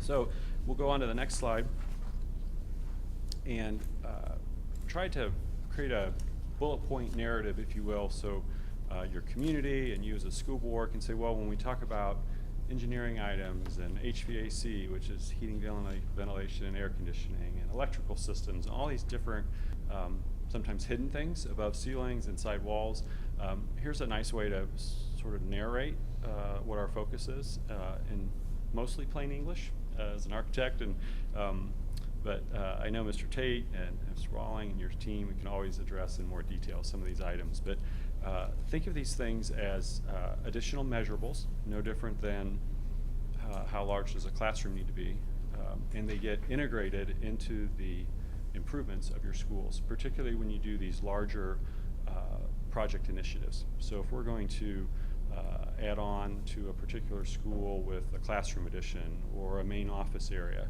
if there are things that are inherent or integrated to the building systems, whether it be electrical, mechanical, we're going to do those things at the same time. That's not necessarily true like holistically, but generally there's a threshold that we cross over to say, well, if we're spending this much money and doing this much of an extensive renovation, there's going to be a lot of this HVAC and preventative maintenance things that get done. Because the goal is when you're done with this investment, what did I get for our money? We got improved learning environments and a building that's lower utility costs to operate, less maintenance headaches, and can be useful for 10 plus years. So that's helpful with this list. So now what we're going to do is shift and go through school by school, starting with the elementary schools. I won't read all the bullet points to you and those kinds of things, but you can certainly ask a couple questions if you want, and I'll just try and summarize initiatives at each of these schools. So we'll start with Harney, and just to orient everybody, the blue is building additions, the orange are renovated areas or change of purpose for higher and better use or different locations to make the school function better and more smoothly as the little learners are moving around. So the other thing we did with each school was think through very purposefully the population, the capacity of each school. It's not an exact science, but with the leadership of Dr. Millman and some principal input, I think we've arrived at a good starting point for building capacities. It doesn't mean at the end of this process that that'll be the final capacities of each school, but I think it's certainly an important benchmark, probably one of the top 3 benchmarks you'll have in terms of, for this investment, the school can accommodate this number of students comfortably, and that fits the overall district goals as we serve our constituency and the students. So at Harney Elementary School, there's a desire to have 450 students, roughly a 3-section school. Think of that as like 3 of kindergarten, 3 of first grade. You always have bubble classes, so you might have a 4 first grade and back to 3 of second grade, but generally we term it as a 3-section school. There are things happening with STEM and makerspace and other dynamics in the building that make it go. Pretty consistently, well, even Stokes we could classify. I think there's some things happening in main offices of schools for services and needs of students that are different even in 5 or 6 years ago. And so we were very careful to be listening to those types of things expressed by your building level. So in this case, you can see at Harney, what happens is in the old days, the main office was fairly small, not very many rooms, but when you want to infuse more needs to serve the students, you need to have more space. And so that's how this building has an addition there. If we go to the next slide, it wasn't lost upon us that there was conversations about traffic flow and buses and cars and how do we manage that and keep all that separate. Again, a slide like this doesn't mean that that is happening at Harney, but working with the Skillman Corporation, we can jot down some budget numbers, and it can certainly be on your list of considerations as we move forward. We just didn't want any of your constituency in the district, if someone said, well, did you look at transportation and you look at cars and walkers and buses? The answer is yes, it's right here. The next slide, move on to Stokes. So one of the interesting things about Stokes is, people in this community would still call it the new school. Looks beautiful. Charles and the team have done a great job maintaining it. but it is a few years old, isn't it? But at any rate, I think that's great that you have an asset like Stokes Elementary that's so well maintained. It has become a very robust school in serving your exceptional learners and special needs. So that has taken up some space. So one of the things that we did in this process of study is say, if the Stokes Elementary School maintained those special needs and services for the students and then wanted to grow and be a 4-section school again, how might that look? And with Mike Rusilla and our planning team, you can see that one fairly simple consideration would be to simply create a looping corridor and add a classroom addition that you see in blue at the bottom end of this illustration. Again, keeping in mind these are diagrammatic and illustrative, but it just gets the point across that can you? Yes. And here's how a conversation might start with that planning. So we can apply it to a budget, and you as a board can weigh in and collaborate and choose a destiny for Stokes. The next slide, if we go to that one, one of the nice things about Stokes is we feel like probably no site improvements would be needed. It seems like traffic can move on and off the property well. Maybe at some point you'd look at parking, but we don't think that initially you would. So we feel pretty good about the way the Stokes site is laid out and how it's positioned. Okay, so next would be Perryworth. And I think it's fair to say with Perryworth, probably the most extensive that we were looking at. Again, as I mentioned, 10+ years of useful life when we're done with the investment. Perryworth we also felt like needed to grow fairly significantly. And in a moment here I'll talk a little bit more about the site as well in terms of some things that would happen in a growing school in terms of traffic flow and how that can be analyzed. But at least preliminarily, as you can see from the blue, we need to add classrooms and a quantity of classrooms that work. You can see in the lower left just those little slivers of blue. So you have some rooms that are well positioned in the school plan in terms of where they're located, but the rooms aren't the best size for early learners, kindergarten, preschool. We like to have those rooms a little larger than a standard classroom so that those learners can move like from station to station. With kindergarten kids about this tall, they need to be moving around to be engaged, and they're not going to sit still. So you want to be able to have larger rooms and have some restrooms available for them and those types of things. And we thought maybe if you were looking at that type of initiative at Perryworth, you may even want to create some additional playground area. Now, we might end up in the end combining that playground with the current playground you have and make it a larger playground with different age group appropriate play. But think of this again as a diagram to say we'll want to be addressing the little learner play areas if we're going to expand Perryworth like this illustration indicates. There'll be things like the cafeteria, food service area. You just had a great presentation about that, so we're always mindful of how we're feeding more students as a building population. And I think when we're all done with this building as well, in terms of under the category of preventative maintenance, HVAC, the boilers and chillers and things that make this building go, probably be a more extensive effort with this building than say a Stokes Elementary. So I do have a quick question. So Yes. on the diagram, there are some dotted lines, dotted white lines. Is that the expected future expansion? Yeah. Or what are Thank the you, dotted lines? Ms. Jones. It's a great question. So we like to use kind of the dash lines to keep an eye on maybe even what's next after this. So the dash lines represent potential, could be future, future forward thinking, like, well, what might happen if this occurs? It could occur and be reasons to do some expansion, say where the dash lines show preschool or the main office area. That could happen before the life of this current bond issue is being considered, and then it just gets integrated into part of this project. So that's what the dash lines represent. Thank you. Any of our endeavors, it really is a future forward type thinking. You would want buildings with this type of dollar investment that can shift and be agile and do different things, and you don't want to be boxed in.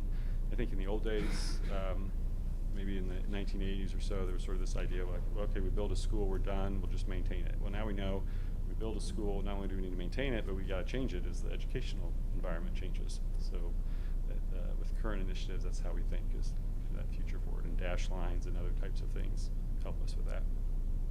And if we go to the site at Perryworth, probably one of the newer things you're going to see on this illustration is just through some additional conversations and purposeful thinking,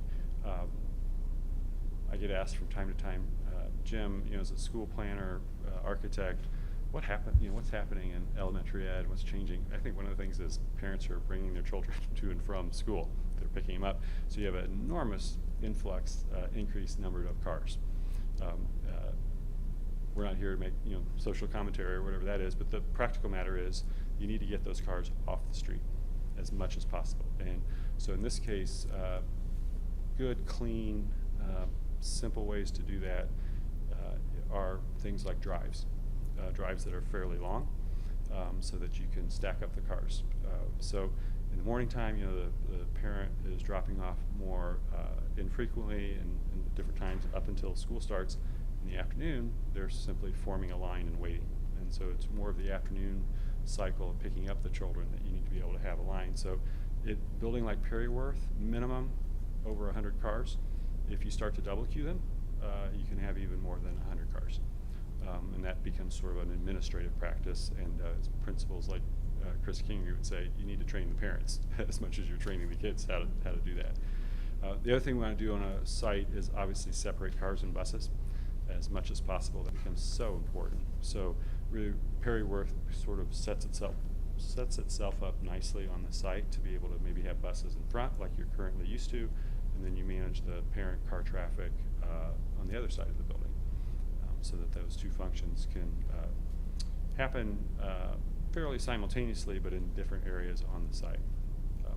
The other things that maybe like this drawing doesn't say, but we're going to be thinking through are more and more we get another request for first responder drives that can go all the way around the building. So that's either done by connecting parking lots, like in a middle school or a high school, you just sort of connect. It's sort of like this high school lends itself. But in an elementary school, sometimes we'll just do a single lane drive, so that deputy sheriff or somebody like that could simply drive once around the entire building, or if you had an emergency that was needed, a drive like that could be used for first responders. So it's just something to consider and can just be added to the list. So I don't mean to go too fast, but your time's valuable. One Yes, thing Mr. about Parrish. this that just came to my mind is on Perryworth with the demographics changing around significantly around Perryworth is pedestrian facilities. All the other existing elementary schools have sidewalks and everything leading up to them. One thing you might want to consider is the other modes of transportation that will be increasing to Perryworth. Right now, it's more of a parents dropping off and or buses, but there's going to be large amounts of development in pedestrian capability, so we may want to consider that on the site side of this too, that I hadn't thought about earlier. Very good point. And I imagine you have, as a school community, a practice of allowing your facilities to be used in a park-like setting here in the community for parents to even drive their children to the school and play on the playgrounds and do things like that.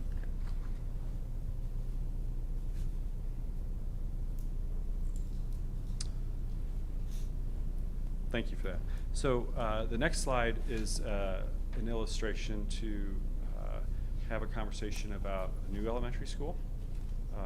We need to select a site, roughly 15 to 20 acres, preferably 20 creates a much more, 20 acres creates a much better, more flexible elementary school land parcel to work with in terms of the requirements of buses and cars and the things we just talked about, like at Perryworth.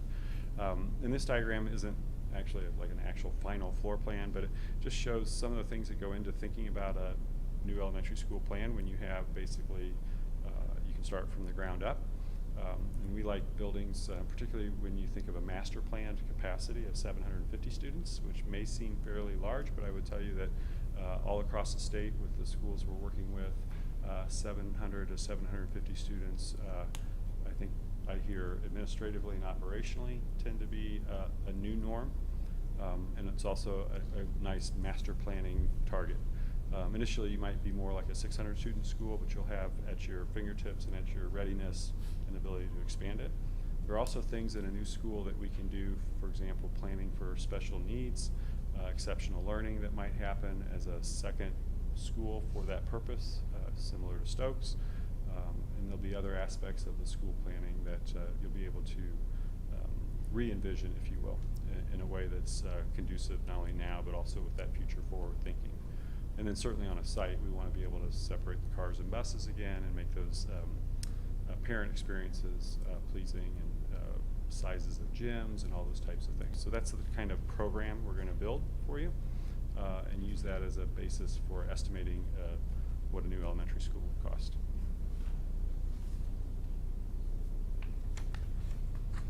Then someone's going to ask in your community, well, what happens with Central Elementary?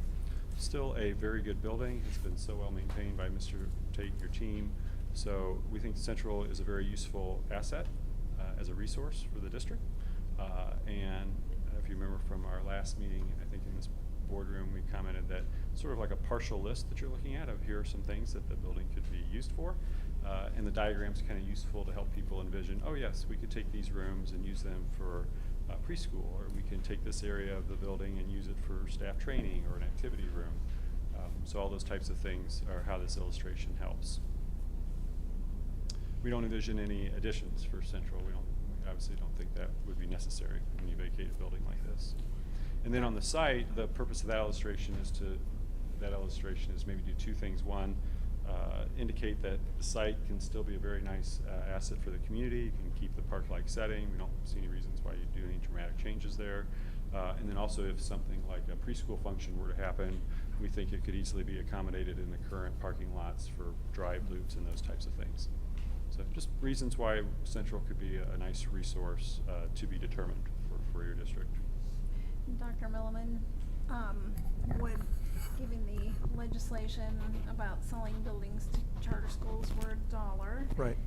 would these things allow us to keep that building? If we chose any one of these, would that be considered educational asset? Yeah, we'll work through whatever the current legislation is or Indiana code is at the time that we would be making this decision. A good reminder is that it could potentially change, right? So if you're looking at making a decision late fall as a board in this school year, taking timelines out like they normally would be, you'd be looking at a 2025 school opening of a new building. So your current Central is going to be online as an elementary school until that time. So I don't have a crystal ball as to what legislation might look like at the time that building would not function as a K-5 building. But you are correct, as the law stands right now. It's a pretty involved law, so I won't get into that. But we would be very careful to make sure that the taxpayers and community are able to maintain the asset that they've paid for and renovated and maintained for all these years. That'll be something we'll be very mindful of as a board moving and as administration moving forward. So thank you for that question. It's just hard to answer it 4 years out from now. I understand. Yep. Great. So in the aggregate, as the next slide illustrates, you'll have an increase of capacity, a nice increase in terms of thinking about what is very possible for the future of Lebanon schools and your Tigers that you're educating. And again, I wanted to reiterate, so the school planning that we showed you diagrammatically, always future forward thinking, always thinking about how these rooms can be used for a variety of purposes and the educational changes that keep coming. I think across the elementary level, it certainly well positions, in our opinion, the district for the little learners' advancement in your district. What I'd like to do now is shift gears and talk in terms of middle school and high school. And I think that the context or the lens by which we look through these other two buildings is slightly different than the elementary schools, partly because of the condition and status of the buildings, their ability to have the right number of student stations for capacity, So what we did, we took the input that we received, and if you remember, we did a building-wide survey. So all your staff and actually in your entire district, elementary included, had a chance to take a survey, and we collected that information, and the principals gathered input and all of that. So at the middle level, we just basically created, think of it as maybe like a shopping list of considerations, and some of these things fit into that category where I said that Mr. Tate and your team, you may indeed choose to go ahead and complete 1 or 2 items as the year progresses and the months go by. So I won't read all this list to you, but you can see on the site there were a couple items at the middle school, like with lighting and those types of things. And remember too, some of these things on the list were born out of thinking about safety and security, which will probably be part of your conversation if you go to the public and say, well, what are we using the money for? That's going to be an item that you're going to be discussing. Again, I don't think safety and security needs to be overly dramatic and big, expensive items. Sometimes it can just be some minor changes that are significant relative to helping people feel more secure, or being able to do a couple of other things that simply enhance the safety and security, whether it be lighting or those types of things. On the building level, if we go to the next slide, while the list may look extensive, not all these items are major of sorts. And there are a couple of items when you think about the middle school. I think Mr. Tate said probably in about 6, 7, maybe 10 years, you're going to be thinking about that middle school in more of a holistic, total refurbishment way. So when we look at things that we'll estimate for you, like one of the observations was your walls, currently classroom walls, do not go up to the deck. So acoustically, sound can travel, particularly if you have teachers with larger voices or kids that are having a lot of excitement at that age. And so that sound can travel, so extending the walls to the deck is a solution, but now may not be the right time. But our goal is to make this list, inform you, so you can see budget numbers, and then if you do want to initiate it, guide you in a way that allows you to make sure that investment is is the right investment at the right time. So that's kind of the list there for you to see at the middle school level. The next slide for the high school, same approach. Had a list of thoughts and input, sorted them out with your school leadership, and then generated this short list of considerations and tried to spot them in the building more or less where they might be occurring. And then also at the high school, there was feedback beyond just these shopping list items at the building level to think about a multi-purpose community field house. So the next slide is a simple illustration that helps you as a board sort of envision how this additional learning environment asset can be added to the high school. I think you might be able to file this under the category of thinking about your Lebanon High School Tigers and educating and providing experiences for the whole child. Because there's certainly with co-curricular, extracurricular, and athletic endeavors, there's additional learning that goes on with these young children when they're doing that. That also can be a wonderful asset for the community with different purposes. You can see the way we've positioned this on the building plan is very thoughtful about how the community entrance might happen. You have a football stadium, so we might need to think about how can we help pedestrian traffic walk through the building, maybe from the parking lot to the football field. Just tried to be mindful of certain things. We think you will end up wanting to have a drive that's also maintained that goes through there for first responders.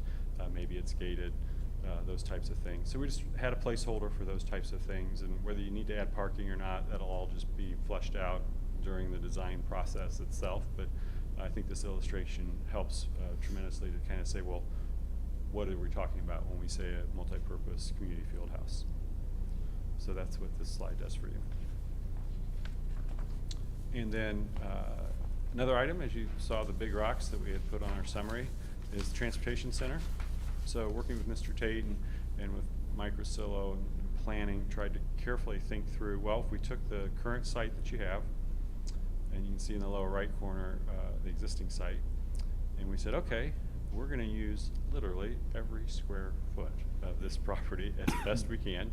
So there are a lot of what ifs in there in terms of can we extend to the property line, is there setbacks, utilities, all these different things. But in a general sense, if we took the acreage that you had and the property configuration, what would be a clever, thoughtful, safe, purposeful way to park the buses and move the buses. One of the things you'll notice is we did remove the maintenance building. And so now you have simply the mechanics service building and transportation building only on the property. I think that helps with the number of buses that you can park. And certainly there can be conversations about other parcels and other types of things, but I think this will give you a nice budget number to start a conversation. So if we took a piece of property that we already had and it had some of the utilities available and we needed to program and create a parking area for the buses and a way to service the buses with a new mechanics building, what might that budget number be? So that you can, as a board, consider it and contemplate and make some decisions. And we'll help you with those pieces as we've done other transportation centers.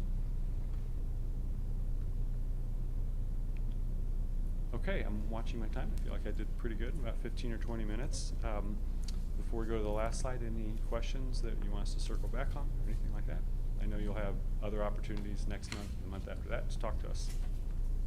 So the last slide, in terms of next steps, we are going to continue to assimilate all this information. We're already more than halfway through putting it all together, and I'd like to invite Bart York to come forward and talk a little bit about how, when we send this information to the Skillman Corporation, a couple of things they're going to be doing for you in terms of the very important, mindful matter of dollars and budget. So Bart, you want to come on up and...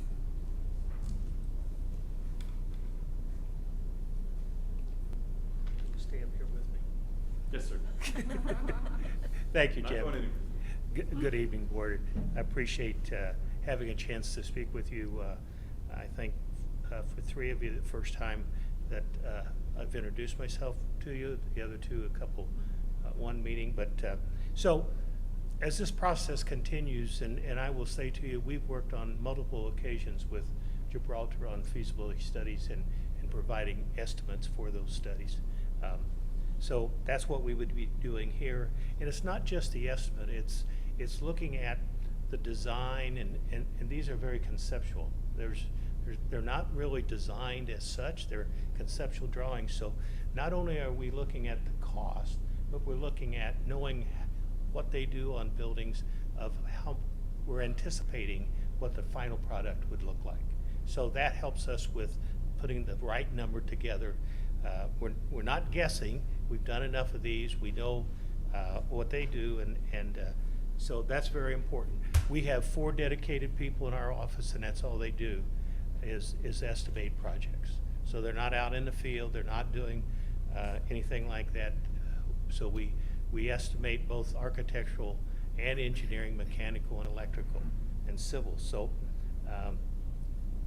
from that and their experience, the other thing with the estimating is scheduling is very important, because it's when you're going to do these projects will have an impact on what the cost will be.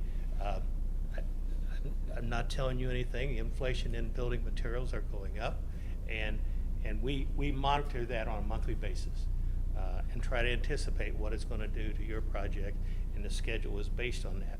And then the strategic planning is how do you put a multiple school project together and make a plan that makes a lot of sense and is well recognized as educationally sound and certainly supportive to your community education program. So that's what we'll be doing this next month or so.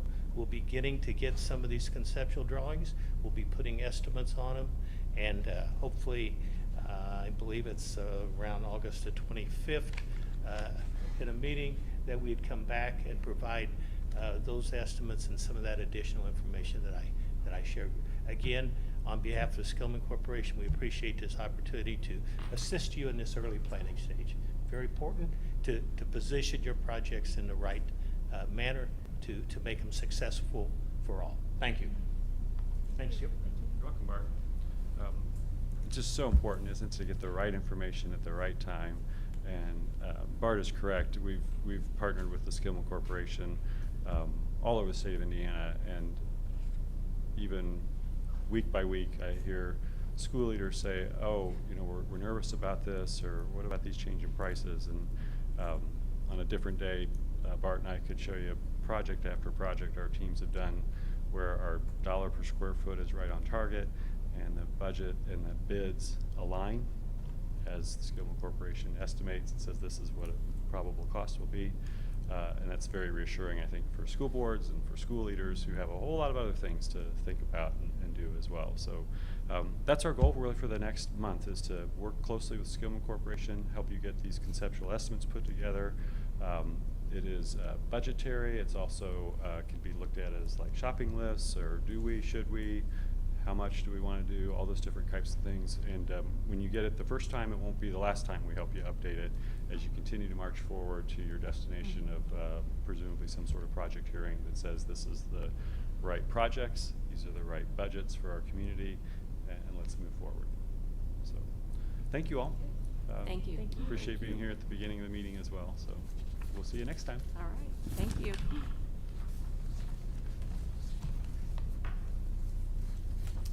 Upcoming meetings and events, August 2nd, first staff day, August 5th, first student day, August 17th at 5 o'clock is a budget session. Meeting it's Charles' favorite day of the year. We'll even have dinner together. How's that? And then we'll have a meeting here at 7. Along that manner, Sure. your board budget packets will Oh, be available August 2nd, if you want to pick them up, or if you want to mail you. Oh, okay. All right. Or drop by. If anybody Okay. wants a pre-meeting before the meeting, That's a please good contact me thing. and we'll set that up. Yeah, a good thing to point out. I know we did board training early in September, I know what month. A it while is, back. January, February, and that was part of it, but I know I sat with Charles a couple of times leading into those first budget sessions, and it's just helps you understand the process a little better, so thank you for that offer. Yeah. You have a new question every time you review that budget, at least I do. I see Yes. something, it's like seeing the same movie twice. I continue to have questions when I see it. Okay, so those are the dates coming up. I did have one question. Registration, I know, is in process.